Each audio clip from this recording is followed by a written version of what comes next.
Growing up, I always knew my brother Derek was my parents' favorite. It wasn't something they said out loud, but it was there in 1,000 small ways that accumulated over the years into an undeniable truth. Derek was the golden child, the firstborn son, the one who could do no wrong. I was Andrea, the younger sister, 3 years behind him, always second place, always the afterthought. When Derek made the varsity football team as a sophomore, Dad took a week off work to attend every game, standing in the bleachers, cheering louder than anyone else. When I made the honor roll every single semester, maintaining a perfect 4.0 GPA through sheer determination and countless late-night study sessions, I got a "that's nice, honey" and a pat on the head. When Derek got accepted to State University, not even a particularly prestigious school, just the local state college, Mom threw him a massive graduation party, inviting everyone we knew, hiring a caterer, buying a custom cake with his photo printed on it. When I got accepted to Berkeley with a full academic scholarship, they took me out to dinner at Olive Garden.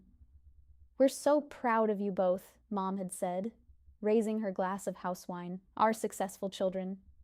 But they weren't proud of us, equally. That much was clear. Derek had always coasted through life on charm and mediocre effort. He was good-looking in that all-American way that made adults trust him instantly. Sandy blonde hair, blue eyes, easy smile.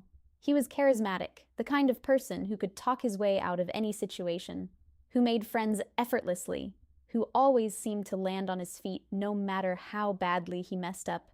And he messed up frequently. In high school, he got caught cheating on a major exam. The teacher called our parents in for a conference, presented the evidence. Derek's answers were identical to the student sitting next to him, right down to the same wrong answers. Derek talked his way out of it, claimed it was a coincidence, that great minds think alike, that he was being unfairly targeted. Our parents believed him, or pretended to. "The teacher has it out for Derek," Dad had said on the drive home. "Always has. Jealous of students who are naturally gifted." Derek wasn't naturally gifted. He was naturally lazy. But our parents couldn't see it. In college, Derek partied more than he studied. He barely maintained a 2.5 GPA, switching majors 3 times because he kept failing required courses. He went through our parents' money like water, always needing funds for textbooks he never bought, lab fees for classes he wasn't taking, and emergency expenses that were really just bar tabs and concert tickets. Our parents funded it all without question. Meanwhile, I worked 2 jobs while maintaining my scholarship at Berkeley. I paid for my own textbooks, my own housing, my own food. I graduated summa cum laude with a degree in finance and had a job lined up at a prestigious firm in San Francisco before I even walked across the stage. "Andrea's always been so independent," Mom would tell her friends, and it sounded like praise, but felt like dismissal. Like my independence was a personality trait rather than a necessity, because they'd given all their financial support to Derek. After college, Derek bounced from job to job. Sales positions he'd quit after a few months when he realized they required actual work. Entrepreneurial ventures that were really pyramid schemes, get-rich-quick schemes that required our parents to bail him out when they inevitably failed. I climbed the corporate ladder methodically, earning promotions through competence and hard work. By the time I was 30, I was a senior financial analyst making 6 figures. I owned my own condo in San Francisco. I had savings and investments and a retirement plan.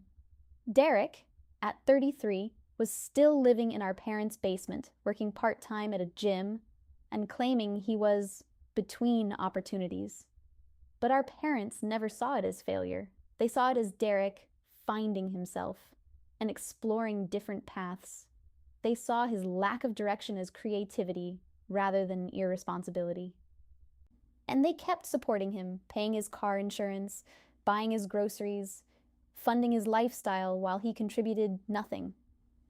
I tried not to be bitter about it. I tried to tell myself that I didn't need their validation or their financial support. that I was doing fine on my own, and I was doing fine, better than fine. I'd built a successful life entirely through my own efforts. But it still hurt.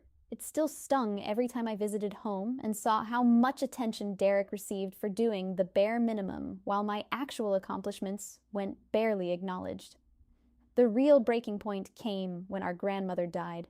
Grandma Helen had been my person, the one adult in the family who saw me clearly, who recognized my efforts, who told me regularly how proud she was of me.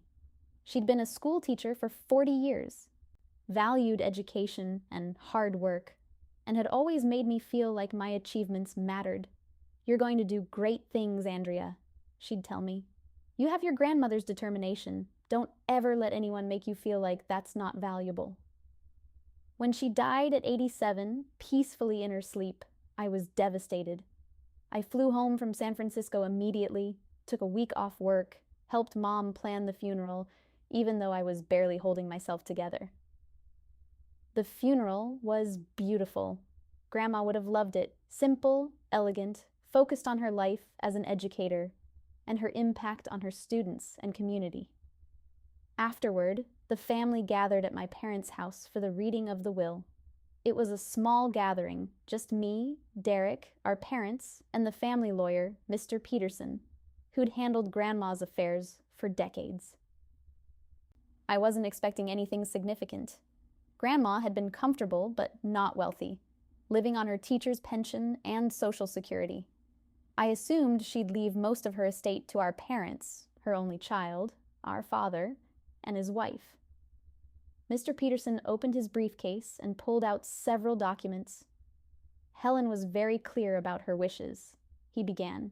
She updated her will 6 months ago, and she left very specific instructions. He read through the standard legal language, then got to the heart of it.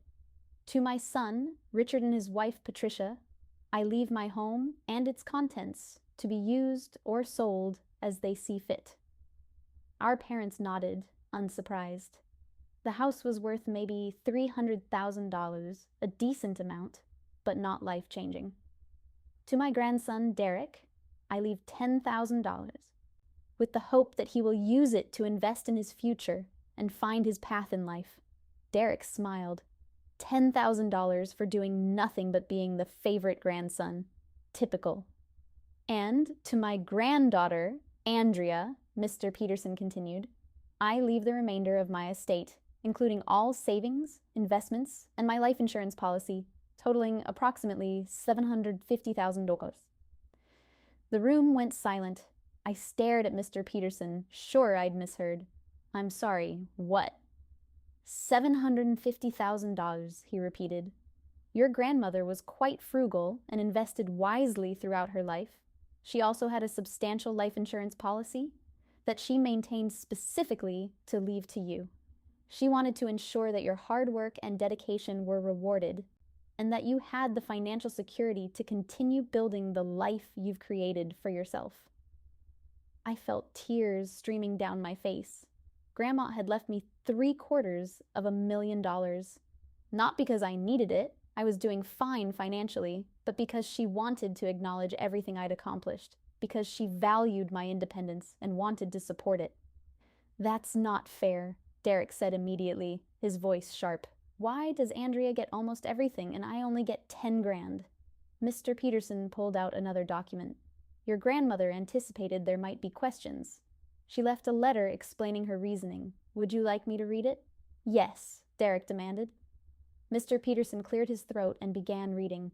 "To my family, I love you all dearly, but I'm not blind to the dynamics that have shaped our relationships. Derek has been given every advantage, every opportunity, every excuse. He has been supported financially and emotionally without question, regardless of his choices or efforts. He does not need more money from me. He needs to learn to support himself." Derek's face was turning red. Andrea, by contrast, has worked for everything she's achieved. She put herself through school. She built her career through competence and determination. She has never asked for help, never expected handouts, never relied on family money to bail her out of poor decisions. My estate goes to her, because she has earned it, not through inheritance, but through character. The letter continued with some personal sentiments about how proud Grandma was of me, how much she admired my work ethic, how she hoped this inheritance would give me freedom and security. When Mr. Peterson finished reading, the silence in the room was deafening. "This is bullshit," Derek finally said, standing up. "She's basically saying I'm a failure and Andrea's perfect. That's not fair." "Derek," Mom started. "No, it's not fair." Derek's voice was rising now. Andrea's always been the favorite. Grandma always liked her better. And now she gets everything? How is that fair? "It's not about fairness," Dad said quietly. But even he looked uncomfortable with how the inheritance had been divided. "Andrea," Mom said, turning to me with an expression I couldn't quite read. "This is a lot of money. Surely you could share some with your brother. It's what Grandma would have wanted, for family to support each other." I looked at my mother in disbelief. Grandma literally just said in her letter that this is for me because I earned it. She was very clear about her intentions. "But Derek is your brother," Mom pressed, "and he could really use the help right now. He's trying to start a business." "He's always trying to start a business," I interrupted. "And they always fail because he doesn't put in the work." Grandma knew that. That's why she left him $10,000 and nothing more. "So you're just going to keep it all?" Derek asked, his voice dripping with contempt. "You're already rich, Andrea. You have your fancy job and your condo and your perfect life. What do you need $750,000 for?" "That's not the point," I started. "The point is, you're selfish," Derek cut me off. "You always have been. Everything has to be about Andrea and her achievements. Well, congratulations. You finally got Grandma's money. Hope it makes you happy." He stormed out of the house, slamming the door behind him. Mom and Dad looked at me with expressions that made it clear they agreed with Derek, even if they weren't saying it out loud. "You should think about what's right," Dad said finally, "not what's legal. Grandma's wishes aside, Derek is your brother. Family should help family." "I've heard that my whole life," I said quietly. "But it's always meant that I should help Derek, never that Derek should meet me halfway or stand on his own." Grandma saw that. She understood what you've never wanted to acknowledge, that you've enabled Derek his entire life, while I've had to work twice as hard for half the recognition. I left shortly after, taking the legal documents with me, feeling a complicated mix of grief for Grandma, gratitude for her recognition, and hurt that my parents' first instinct was to ask me to give away what she'd left me.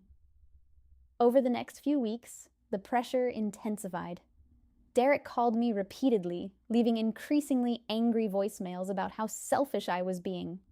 Mom would call with guilt, trips disguised as casual conversation. "Derek's really struggling. He can't afford his car payment this month. Your father and I are worried about Derek. He's so stressed about money." Dad sent me a long email about family values and how Grandma would be disappointed if her bequest caused division in the family. But I held firm. Grandma had been clear. This money was mine. She'd wanted me to have it, wanted to reward the work I'd put in, wanted to give me financial security that I'd never had growing up. I invested most of it, set aside some for retirement, kept some liquid for emergencies. I didn't buy anything extravagant or change my lifestyle. Just continued living, as I had been, now with the security of knowing I had a substantial nest egg. 6 months after Grandma's death, Derek showed up at my condo in San Francisco, unannounced. I was surprised to see him at my door. We hadn't spoken since the will reading, and our relationship had always been strained anyway. "Derek," I said carefully, "what are you doing here?" "I need to talk to you," he said, and he looked terrible, thinner than I remembered, with dark circles under his eyes and a desperate edge to his usual charm. "Can I come in?" Against my better judgment, I let him in. "Look," he said, once we were sitting in my living room, "I know things have been weird since Grandma died. I said some things I shouldn't have. I was upset, but Andrea, I'm in real trouble now, and I need your help." "What kind of trouble?" "I invested in this business opportunity," Derek said, talking fast. "This guy I know, he had this sure thing. A real estate deal that was supposed to triple our investment in 6 months. I put in everything I had. The $10,000 from Grandma, plus money I borrowed. But the deal fell through. The guy disappeared. I'm out $50,000. And the people I borrowed from want their money back. My stomach sank. Derek, please tell me you didn't borrow from loan sharks or something equally stupid. They're not loan sharks, he said defensively. They're just private lenders with high interest rates. But Andrea, if I don't pay them back soon, there are going to be consequences, real consequences. How much do you owe? $40,000, plus interest that's accumulating daily. I closed my eyes, feeling the familiar weight of Derek's poor decisions becoming a family crisis that somehow always became my problem. Please, Derek said, and he sounded genuinely scared. I know I don't deserve it. I know I've been a terrible brother, but I'm in real trouble here. Just $50,000 from Grandma's money. It's not even that much compared to what you inherited. You'd barely notice it. Derek, I'll pay you back, he said quickly. I swear, I'll get a real job. I'll work hard. I'll do whatever it takes. Just please, Andrea, I'm begging you. Save me from this. I looked at my brother, really looked at him, and saw the same pattern that had played out our entire lives. Derek making poor choices, facing consequences, and expecting someone else to bail him out. Usually, our parents. But now, with Grandma's inheritance, he was coming to me. No, I said firmly. What? Derek looked shocked, like he'd genuinely expected me to hand over the money. No, I'm not giving you $50,000. I'm not bailing you out of this. Andrea, I just told you I'm in danger. Then go to Mom and Dad, I interrupted. They've been funding your poor decisions for 33 years. I'm sure they'll help. They don't have that kind of money, Derek said desperately. They're living on their savings and Dad's pension. You're the only one who can help me. I can help, I corrected. I'm choosing not to. Why? Derek asked, and he looked genuinely confused. Why would you let me suffer when you have the means to help? Because Grandma left me that money for a reason, I said. Because you need to learn that actions have consequences. Because I'm not going to enable your irresponsibility the way our parents have your entire life. So, you're just going to let these people hurt me? Derek's voice was rising. You're going to let your own brother get beaten up or worse? Because you want to teach me a lesson? I'm going to let you face the consequences of your choices, I said calmly. You chose to invest in a sketchy deal. You chose to borrow money you couldn't repay. Those were your decisions, Derek, not mine. I can't believe you, Derek said, standing up. I can't believe how selfish you are. Grandma would be ashamed of you. Grandma would be ashamed that you blew through $10,000 in 6 months and are now asking me for more, I countered. She knew exactly who you were, Derek. That's why she left you a small amount instead of a large one. She knew you'd waste it. Derek left without another word, slamming my door so hard a picture frame fell off the wall. I stood there in my living room, shaking with adrenaline and anger and guilt, wondering if I was making the right choice. But I didn't give him the money, and the pressure that followed was intense. Mom called, crying, Andrea, Derek's in real trouble. These people he owes money to, they're threatening him. You have to help. I don't have to do anything, I said. Derek made his choices. He's your brother, Mom practically screamed. How can you be so cold? I'm not cold, I said.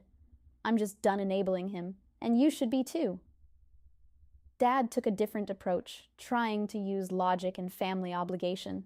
Andrea, I know you're upset about how things have been with Derek, but this is serious. If something happens to him because you refuse to help, you'll have to live with that.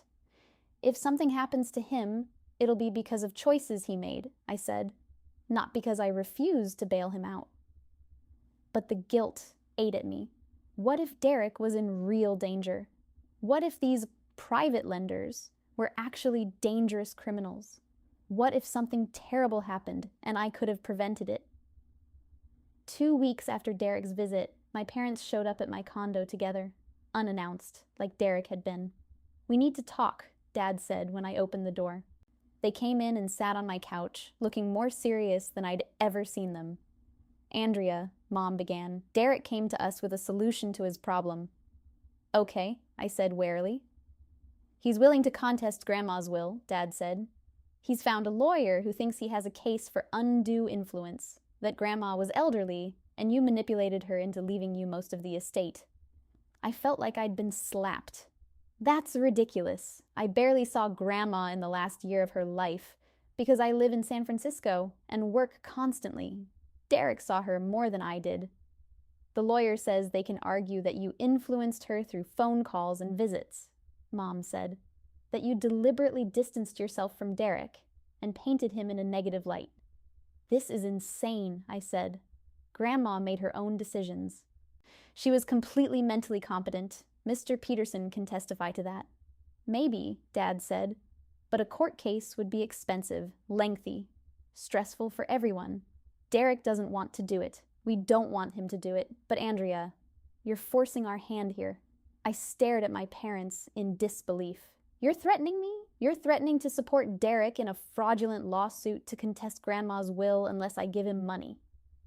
"We're asking you to do the right thing," Mom said. "To be a good sister, to help your brother when he needs it." "The right thing," I repeated slowly, "would be for Derek to take responsibility for his own life. The right thing would be for you to stop enabling him. The right thing would be for this family to acknowledge that Grandma made her wishes clear, and we should respect them." "So that's your answer?" Dad asked. "You won't help?" "My answer is that if Derek wants to contest the will, he can try," I said firmly. "But he'll lose, and in the process, he'll waste whatever money he has left on lawyers' fees, and he'll destroy what's left of our family relationships. So go ahead, tell Derek to file his lawsuit. I'll see him in court." They left, disappointed and angry, and I sat alone in my condo, wondering how my inheritance had turned into a weapon my own family was using against me. But I held firm, because I knew that if I gave in now, if I let Derek manipulate me into funding his irresponsibility, it would never end. There would always be another crisis, another bad investment, another emergency that required my money. Grandma had given me this inheritance to secure my future, not to enable Derek's continued failure to launch. So I waited to see what my brother would do next, knowing that whatever it was, it would probably be worse than I could imagine. And I was right. 3 months after my parents' visit, I discovered that Derek had done something far worse than contesting the will. He'd stolen from me. I found out by accident during a routine review of my investment accounts. I'd taken Grandma's inheritance and put most of it into a diversified portfolio managed by a reputable firm in San Francisco. Conservative investments, nothing risky, focused on long-term growth and security. I checked the accounts quarterly just to make sure everything was performing as expected. But this particular Thursday afternoon, when I logged into my account, something was wrong. The balance was significantly lower than it should have been. Not market fluctuation lower, not reasonable loss lower, missing $250,000 lower. I stared at the screen, my heart pounding. Sure, there must be some mistake. A display error, maybe, or a technical glitch. I called my financial advisor immediately. "Jonathan, this is Andrea Chen. I'm looking at my account, and the balance is showing $250,000 less than it should be. There must be some kind of error." There was a pause on the other end of the line. "Hold on, let me pull up your account." I heard typing, then another pause. A longer one. "Andrea," Jonathan said carefully, "there's no error. You made a withdrawal 3 weeks ago, $250,000, transferred to an external account." "I absolutely did not," I said, my voice rising. "I've made no withdrawals. I haven't touched that money at all." More typing. "The withdrawal was authorized with your account credentials, username and password. There's even a security question verification on file." "That's impossible," I said. But even as I said it, pieces were clicking into place. "Can you tell me what security question was used?" What was the name of your first pet? My stomach dropped. The answer to that question was Buttons, the name of the family dog we'd had when Derek and I were kids. A dog Derek knew about. A security question answer that Derek could have guessed or found out. Jonathan, I didn't authorize that withdrawal. Someone accessed my account fraudulently. Are you saying you want to report this as theft? Yes, absolutely yes. I'll start the fraud investigation process immediately. But, Andrea, I have to warn you. If the account was accessed with your correct credentials, it's going to be very difficult to prove unauthorized access. Do you know who might have had access to your login information? My brother, I said grimly. My brother needed money, and I refused to give it to him, so apparently he decided to take it instead. That evening, I drove straight to my parents' house in Portland. Didn't call ahead, didn't warn them I was coming, just got in my car and made the 8-hour drive fueled by rage and betrayal. I arrived around 11 p.m. The house was dark except for the living room light. I pounded on the door until Dad answered, looking surprised and concerned. Andrea, what are you doing here? Where's Derek? I demanded. He's not here. He moved out last month, got an apartment across town. Andrea, what's going on? What's going on? I said, pushing past him into the house. Is that Derek stole $250,000 from me. Mom appeared from the living room, wrapped in her bathrobe. What are you talking about? 3 weeks ago, someone accessed my investment account and transferred $150,000 to an external account. It was authorized using my login credentials, which Derek apparently either guessed or obtained somehow. So I'll ask again, where is Derek? My parents exchanged a look. One of those loaded, silent conversations that said more than words. You knew, I said, reading their expression. You knew he did this. We didn't know, Dad said quickly. Not until after. He came to us 2 weeks ago and paid off our mortgage.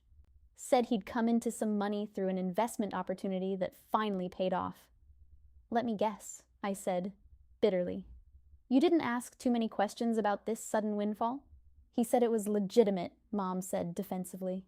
He said he'd finally gotten lucky with an investment. We were just glad he was doing well. He stole from me, I said, again, slowly and clearly. He accessed my account without authorization and transferred $250,000. That's felony theft. And you accepted money that you had to know was suspicious. We didn't know it was stolen, Dad insisted. But you suspected, I countered. Derek's never had a successful investment in his life. He suddenly shows up with enough money to pay off your mortgage, and you didn't think that was strange? They had no answer for that. I need Derek's address, I said.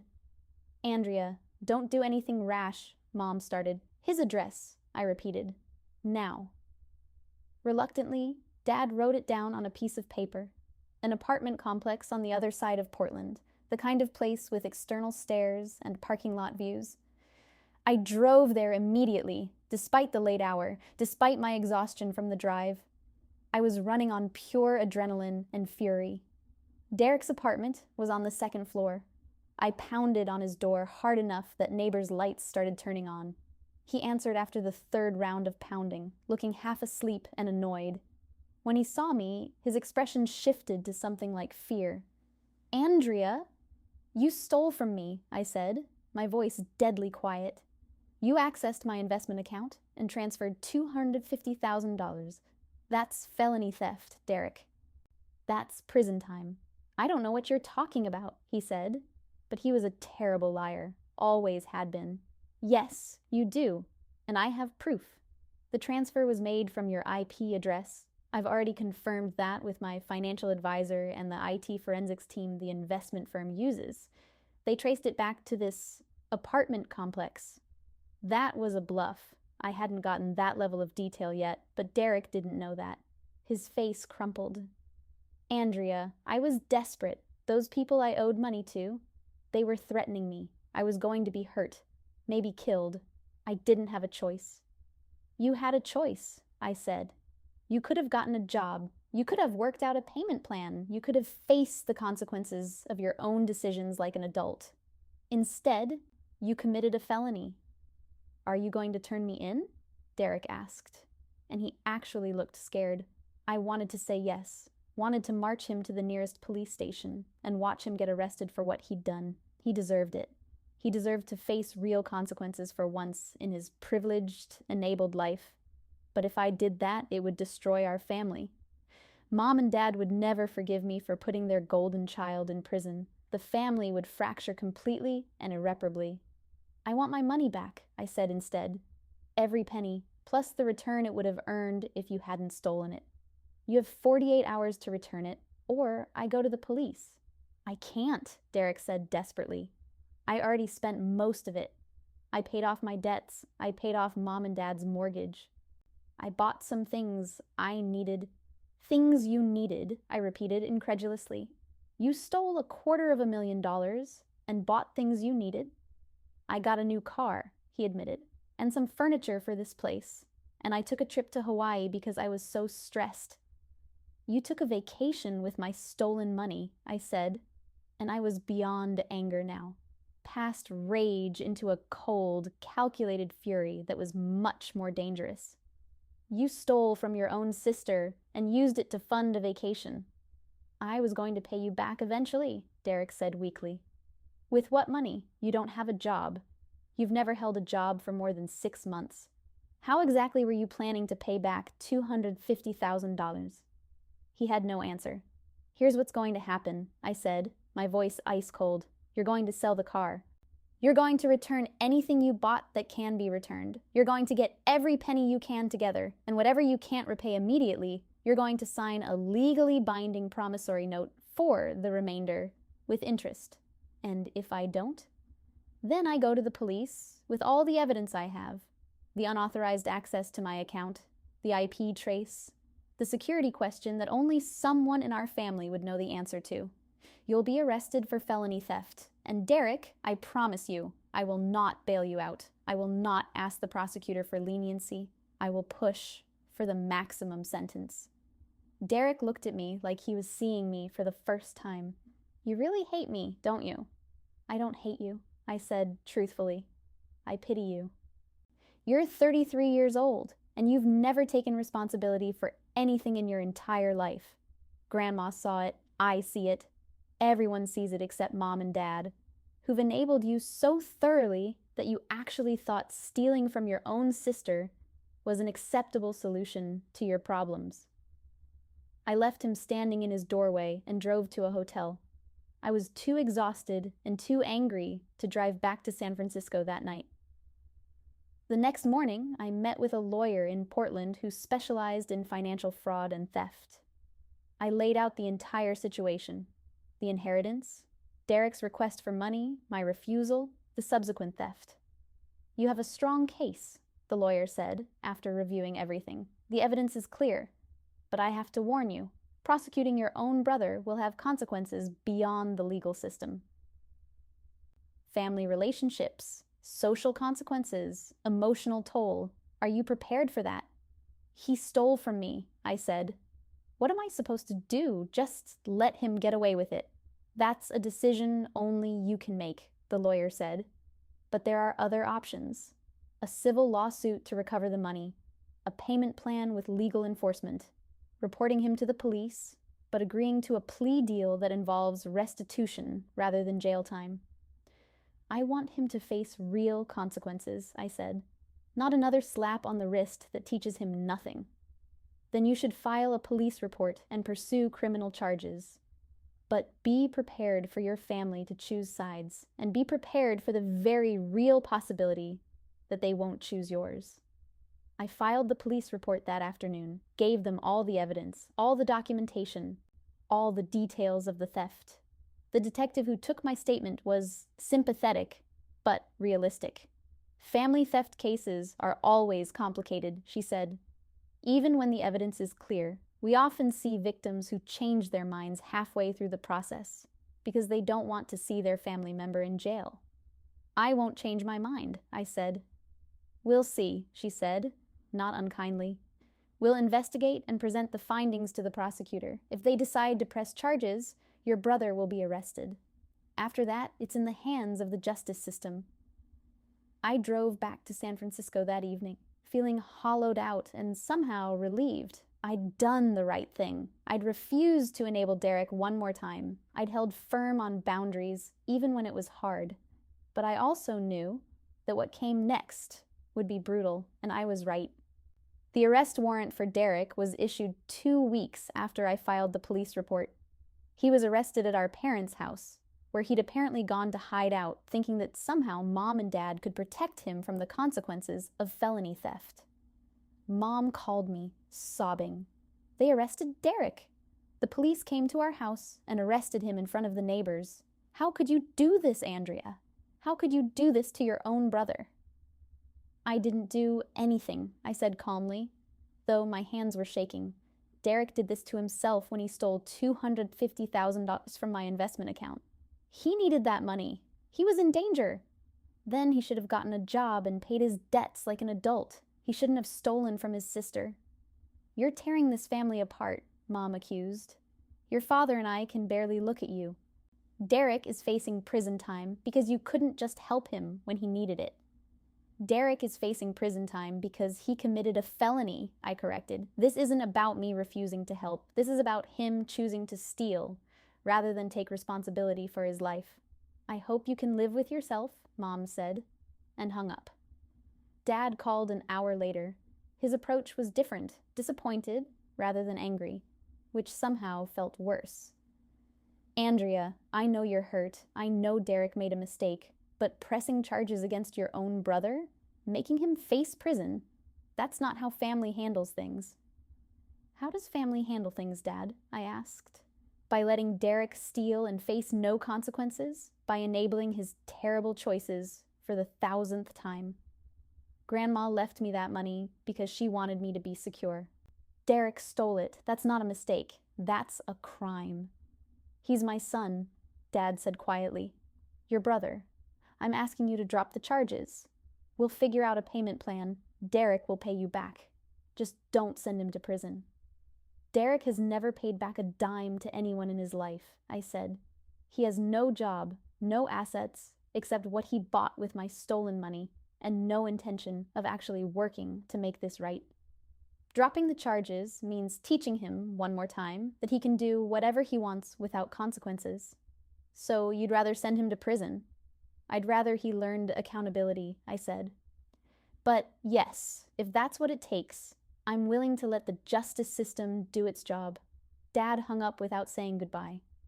Over the next few days, I was bombarded with messages from extended family. Aunts and uncles who'd heard about the arrest, cousins who thought I was being too harsh, family friends who couldn't believe I'd pressed charges against my own brother. Family is forever, one aunt wrote.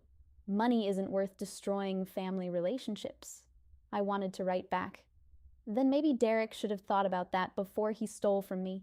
But I didn't. I was learning that engaging with these people was pointless. They'd already decided I was the villain in this story. The narrative had been set.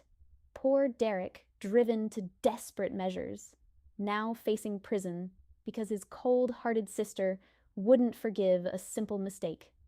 Never mind that the simple mistake was a $250,000 felony theft. Never mind that Derek had spent his entire adult life making mistakes that other people had to clean up. The family had chosen their side, and it wasn't mine. Derek's arraignment was set for 3 weeks after his arrest. My lawyer, I'd hired a civil attorney to pursue repayment in addition to the criminal case, told me I didn't have to attend, but I went anyway. I needed to see this through. The courthouse was in downtown Portland, a gray concrete building that smelled like floor cleaner and desperation. I sat in the gallery, watching as Derek was led in wearing an orange jumpsuit, looking smaller and more pathetic than I'd ever seen him. Our parents were there too, sitting on the opposite side of the courtroom. Mom glared at me with such pure hatred that I had to look away. Dad wouldn't meet my eyes at all. The arraignment was brief. Derek pleaded not guilty, of course, and his public defender, he couldn't afford a private lawyer, having spent all my money, requested bail.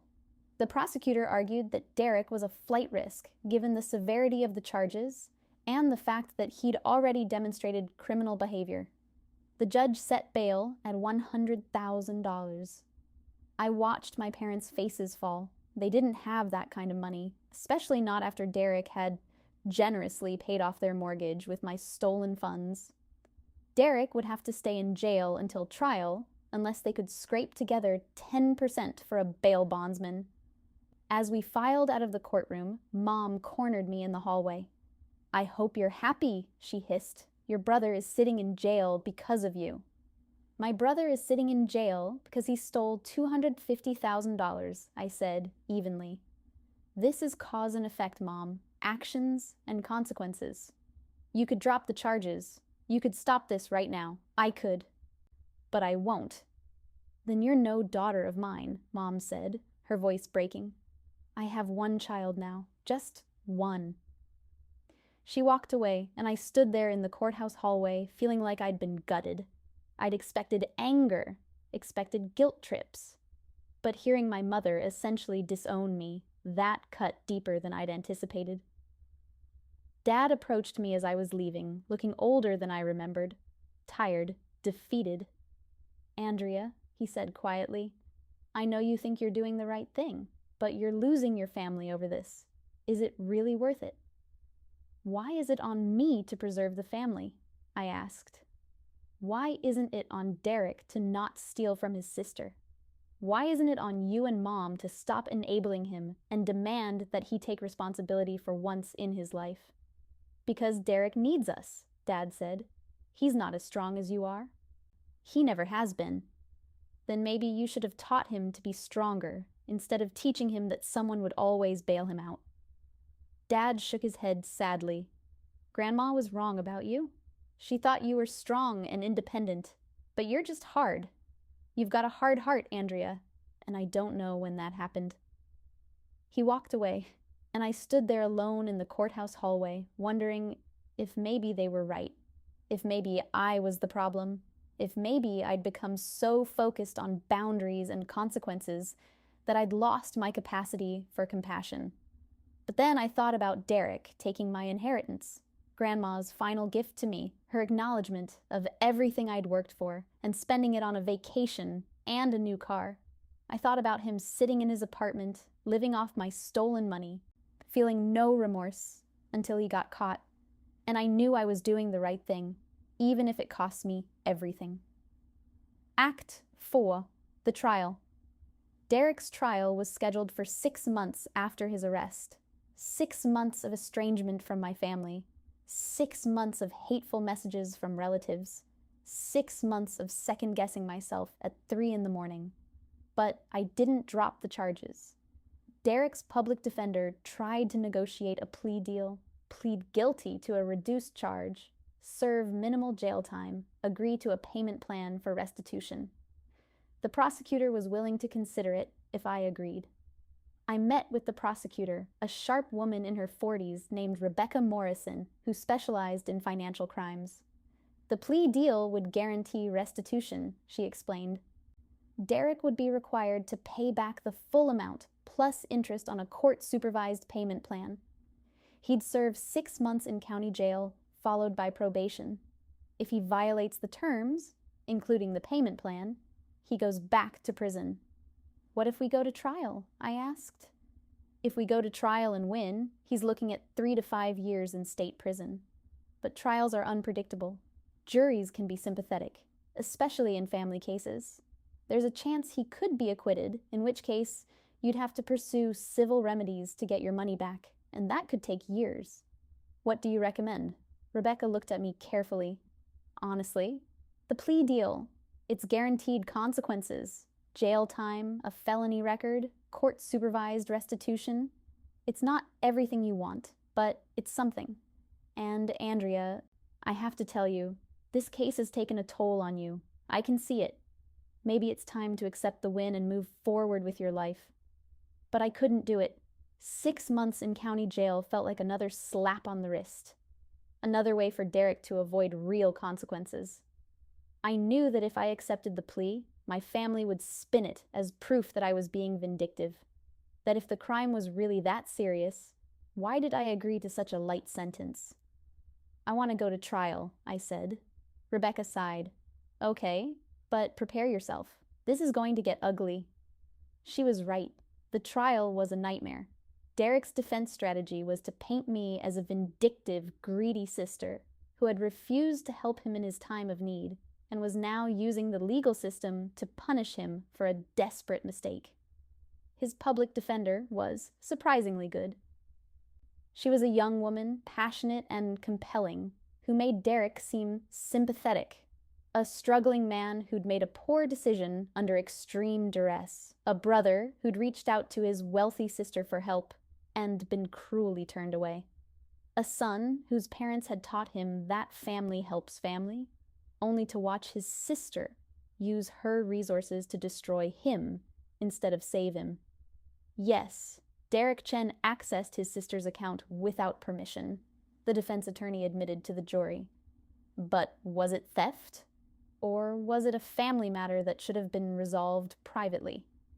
Andrea Chen has more money than she could spend in a lifetime. Derek Chen was facing threats to his physical safety. He reached out to his sister repeatedly. She refused. In desperation, he made a terrible choice. But should that choice result in years in prison?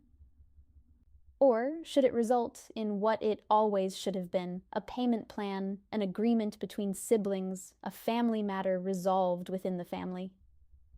The prosecutor did her best to counter this narrative. She emphasized that theft is theft, regardless of family relationships. That having money doesn't mean others are entitled to take it.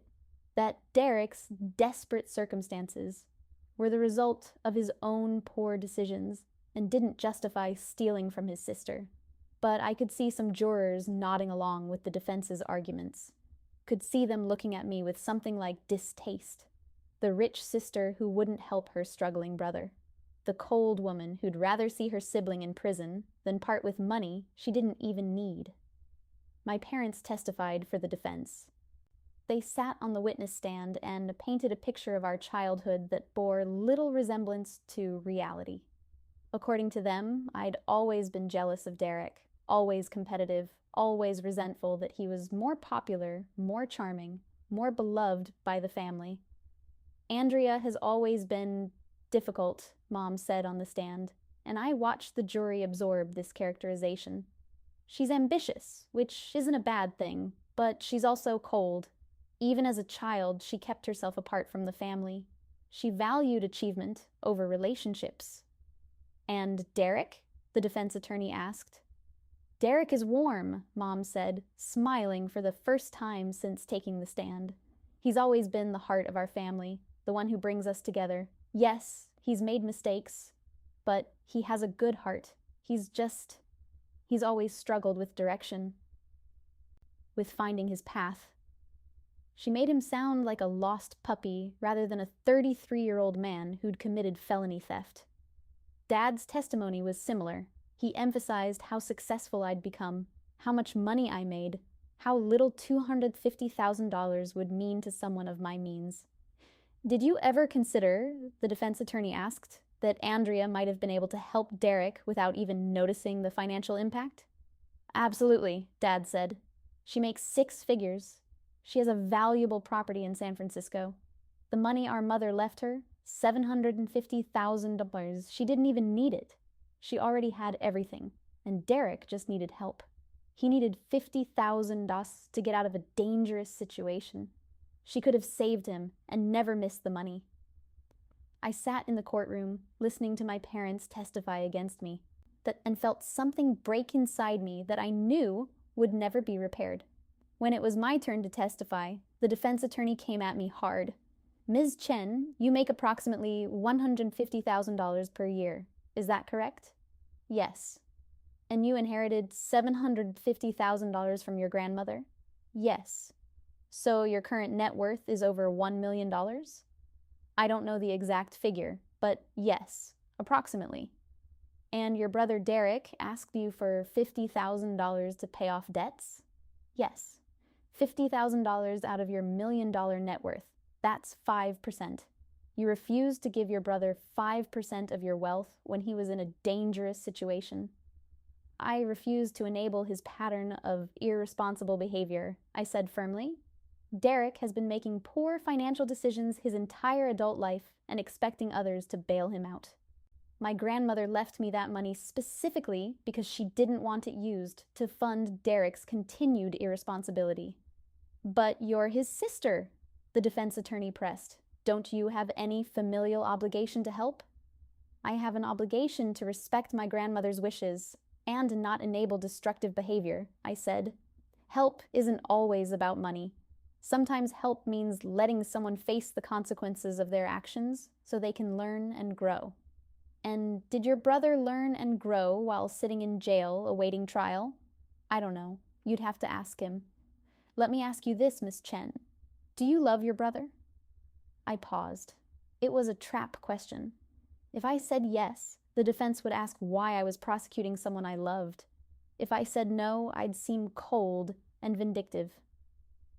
I love the person Derek could be if he took responsibility for his life, I said, finally. But I don't respect the person he's chosen to be. The defense attorney smiled slightly, like I'd given her exactly what she wanted. The trial lasted 2 weeks. 2 weeks of testimony and evidence and character witnesses. 2 weeks of watching my family's dirty laundry aired in a public courtroom. 2 weeks of being painted as either a victim or a villain, depending on who was speaking. When it finally went to the jury, I was exhausted, emotionally wrung out, questioning everything. Rebecca, the prosecutor, found me in the hallway during deliberations. However this goes, she said, you should know that you did the right thing. Standing up for yourself isn't vindictive. Refusing to enable theft isn't cruel. Whatever the jury decides, your grandmother would be proud of you. The jury deliberated for 2 days. When they finally reached a verdict, my hands were shaking so badly I could barely stand. On the charge of felony theft, we find the defendant guilty. I heard Mom sob behind me, heard Dad's sharp intake of breath, but I just sat there numb, feeling no triumph, just relief and exhaustion, and a bone-deep sadness that it had come to this. Derek was sentenced to 3 years in state prison with the possibility of parole after 18 months. He was also ordered to pay full restitution, $250,000 plus interest and court costs, which brought the total to over $300,000. As the bailiffs led Derek away in handcuffs, he looked at me one last time, not with anger, not with hatred, just with something like bewilderment. Like he genuinely couldn't understand how we'd ended up here. Mom and Dad didn't even look at me as they left the courtroom. They simply walked out, and I knew it was the last time I'd see them in a very long time. Maybe ever. Act V, the aftermath. 2 years after Derek's conviction, I'm sitting in my therapist's office, finally ready to talk about what happened. Do you regret it? Dr. Sarah Kim asks me. She's been my therapist for 6 months now, helping me process the family estrangement and the guilt that still wakes me up at night. I regret that it was necessary, I say carefully. I regret that my brother made choices that forced me to make choices. But do I regret holding him accountable? No, I don't. Have you heard from your family at all? No, my parents have completely cut me off. They visit Derek in prison, but refuse to speak to me. My extended family has mostly sided with them. I'm essentially an orphan now, except my parents are alive and well, and just done with me. How does that feel? Awful, I admit. Liberating, confusing, all of it at once. And it's true. The estrangement from my family has been one of the most painful experiences of my life. But it's also clarified something I'd never fully understood before. My family's love was always conditional. Conditional on my compliance, on my willingness to sublimate my needs to Derek's, on my acceptance of my role as the supporting character in his story. By refusing that role, I'd lost them. but I'd gained something more important: myself. Derek is up for parole soon, Dr. Kim notes, looking at her file. How do you feel about that? Nervous, I say honestly. He's served 18 months. By all accounts, he's been a model prisoner. There's a good chance he'll be released. Are you afraid he'll retaliate? No, I think Derek has finally learned something. Whether it's accountability or just better self-preservation, I don't know. But he's not stupid enough to come after me again. What about the restitution? I laugh bitterly. The court order requires him to pay me $300,000. He's paid exactly $127 so far, whatever his prison job wages were after deductions. At this rate, he'll pay off the debt in about 200 years. Does that bother you? It used to. Now I've accepted that I'll probably never see that money again. But that's not why I prosecuted him. I did it because someone needed to hold him accountable. Someone needed to show him that actions have consequences. And do you think he's learned that? I hope so, for his sake. 3 months later, Derek is released on parole. I know because my lawyer informs me part of the parole conditions required Derek to stay away from me, and I wanted to be notified when he was out. I don't contact him, don't try to see him. Just continue living my life, trying to heal from the family trauma that's shaped so much of who I am. Then, 6 months after his release, I receive a letter, handwritten, postmarked from Portland, no return address. I almost throw it away without reading it, but curiosity wins out. Andrea, I don't expect you to read this. I definitely don't expect you to respond. But my therapist, court mandated, like everything else in my life now, says I need to write this for my own healing. So here goes. I'm sorry. I know that's inadequate. I know it doesn't fix anything or make up for what I did. But it's true. I'm sorry for stealing from you. I'm sorry for the years of taking you for granted. I'm sorry for being the kind of brother, the kind of person, who thought he was entitled to other people's money and other people's forgiveness. Prison was exactly as terrible as you'd imagine, but it was also educational. I met people who'd made one bad decision and lost everything. I met people who'd spent their whole lives making bad decisions and blaming everyone else. I saw myself in them, and I didn't like what I saw. I have a job now. Warehouse work, nothing glamorous, but it's honest, and it pays. I have a studio apartment that's basically a closet, but it's mine, and I pay for it myself. I'm on a payment plan for the restitution, $200 a month, which will take me a lifetime to pay off, but I'm paying it. Mom and Dad don't speak to you, I know that. They talk about you like you're the villain in this story. And I let them for a long time because it was easier than admitting I was wrong. But, Andrea, you weren't the villain. I was. I don't expect us to have a relationship. I don't expect you to forgive me. I just wanted you to know that you were right about all of it. Grandma was right to leave me $10,000 and you the rest. Mom and Dad were wrong to enable me. And you were right to hold me accountable when no one else would. I hope you're doing well. I hope you're happy. I hope that losing your family was worth gaining your self-respect, because from where I'm sitting now, I think that might be the best trade anyone could make. Your brother, I hope I can still call myself that, Derek. I read the letter 3 times. Then I fold it carefully and put it in a drawer, not sure what to do with it. Part of me wants to believe it's genuine, that Derek has actually changed, actually learned something. Part of me thinks it's just another manipulation. Another attempt to worm his way back into my good graces so he can eventually ask for something. I don't respond to the letter, not yet, maybe not ever. But I keep it, and sometimes I take it out and reread it, trying to decide if redemption is real or just something we tell ourselves to make sense of suffering. Act 6, 5 years later. 5 years after sending Derek to prison, I'm engaged to a man named James, who treats me with kindness and respect. We're planning a small wedding, just close friends, no family. Are you sure you don't want to invite your parents? James asks gently. It's your wedding day. Maybe it's time to extend an olive branch. They've made their choice, I say. They chose Derek over me. They chose enabling over accountability. I've accepted that. Have you? He asks, and it's a fair question. The truth is, I think about them constantly. Wonder how they are. Miss them in ways that hurt.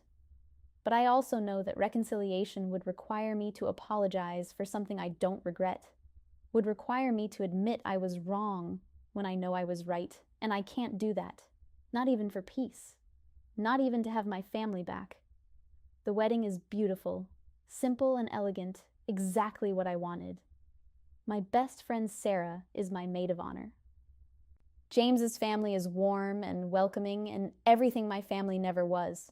During the reception, I step outside for a moment of quiet. That's when I see him.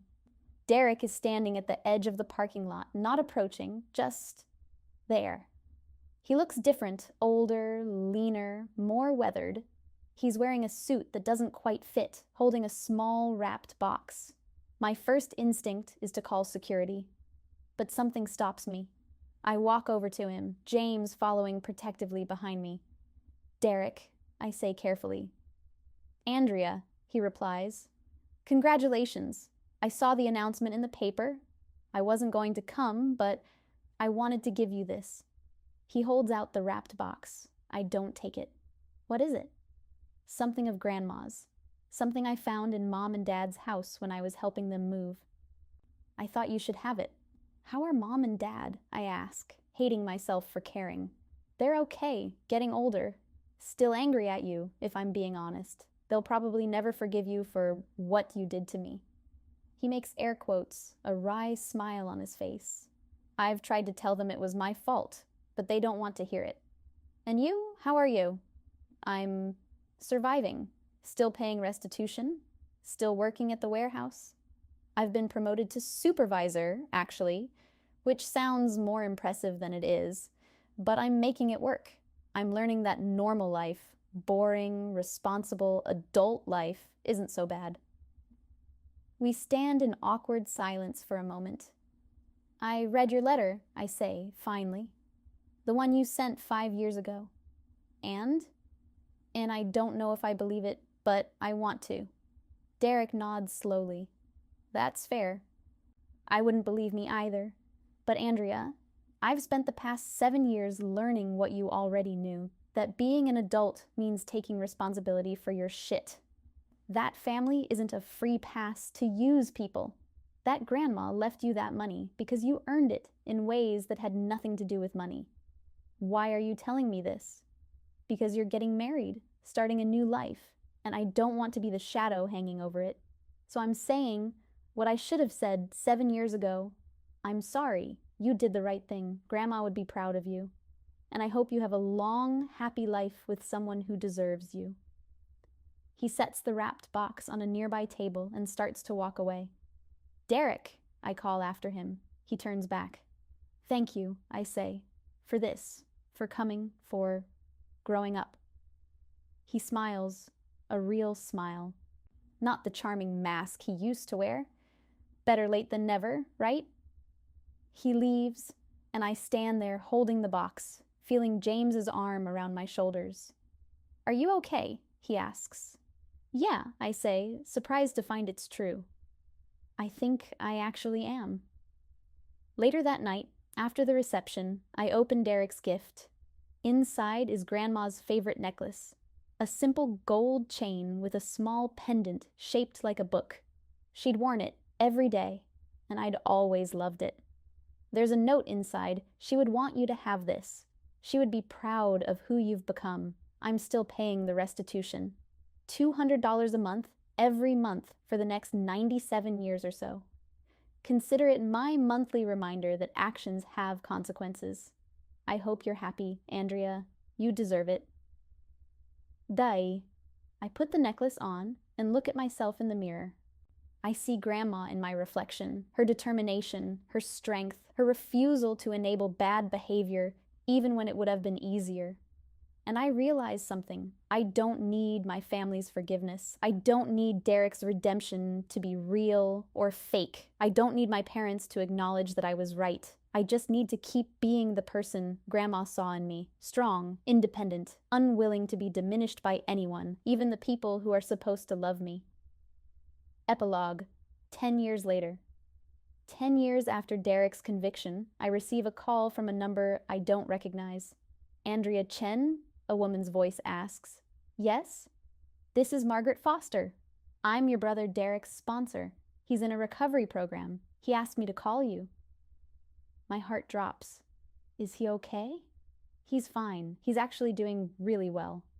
But he wanted me to reach out because he's completing his program, and one of the steps is making amends to people he's harmed. He wanted to know if you'd be willing to meet with him. I should say no. Should maintain the boundaries I've carefully constructed over the past decade. But I'm curious, and maybe, after all this time, I'm ready. We meet at a coffee shop in neutral territory, halfway between Portland and the San Francisco. Derek is there when I arrive, looking nervous, looking good, actually. Healthy, clear-eyed, like an actual adult rather than a perpetual teenager in a middle-aged body. Thank you for coming, he says, as I sit down. I wasn't sure I would, I admit. I wouldn't have blamed you if you hadn't. Andrea, I asked you here because I've spent the past 10 years working on myself. Therapy, recovery programs, actually dealing with my shit instead of running from it or expecting someone else to clean it up. And I wanted to tell you face to face, you saved my life. I sent you to prison, I say flatly. Yeah. And it was the best thing that ever happened to me. Because for the first time in my life, I couldn't charm my way out, couldn't blame someone else, couldn't get Mom and Dad to fix it. I had to sit with what I'd done and who I'd become, and I hated it, but I needed it. What do you want from me, Derek? Nothing, he says, and I believe him. I don't want money or forgiveness or a relationship. I just wanted you to know that what you did, holding me accountable when no one else would, that was love. I couldn't see it at the time, but it was the only real love anyone had shown me in years. Everyone else enabled me. You cared enough to let me fail. I feel tears forming. I lost my family over it. I know, and I'm sorry for that. I've tried to talk to Mom and Dad, tried to make them see that you were right, but they're stuck in their version of events. They need me to be the victim, because the alternative is admitting they failed as parents. I don't think they'll ever change. And you? Have you changed? I like to think so. I've been at the same job for 8 years now, longest I've ever held a job. I have an apartment I've lived in for 6 years. I have a girlfriend who's a kindergarten teacher and doesn't take any of my shit. I pay my bills on time. I've paid you $24,000 in restitution so far, only $276,000 to go. He smiles wryly. I'll probably be paying you until I die, but I'm paying it every month, without fail. I don't care about the money, I say, and I realize it's true. It stopped being about money years ago. I know, it was never about the money. It was about respect, about being seen, about refusing to be invisible just because I was louder. We talk for 2 hours, really talk, maybe for the first time in our lives. He tells me about his journey, the prison programs, the therapy, the hard work of becoming someone he can respect. I tell him about my life, my career successes, my marriage to James, the family we're building that has nothing to do with the family we came from. As we're leaving, Derek hesitates. Would it be okay if I hugged you? I consider it. Part of me still doesn't trust him, still sees the charming manipulator who stole from me. But part of me sees something new, or maybe something that was always there, but buried under years of enabling and entitlement. Okay, I say. He hugs me carefully, like I might break. Thank you, he whispers, for everything. For being strong enough to do what Mom and Dad couldn't. For caring enough to let me fall. You're welcome, I say, and I mean it. We part ways, and I drive home to James and the life I've built. A life based on boundaries and respect and the understanding that love sometimes means saying no.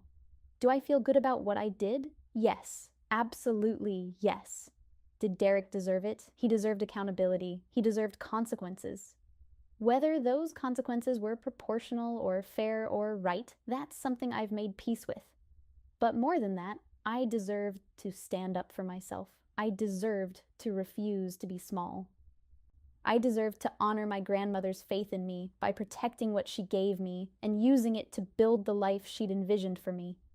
And in the end, that's what matters. Not whether my family forgave me, not whether Derek's redemption is real or performative, not whether I was too harsh or not harsh enough.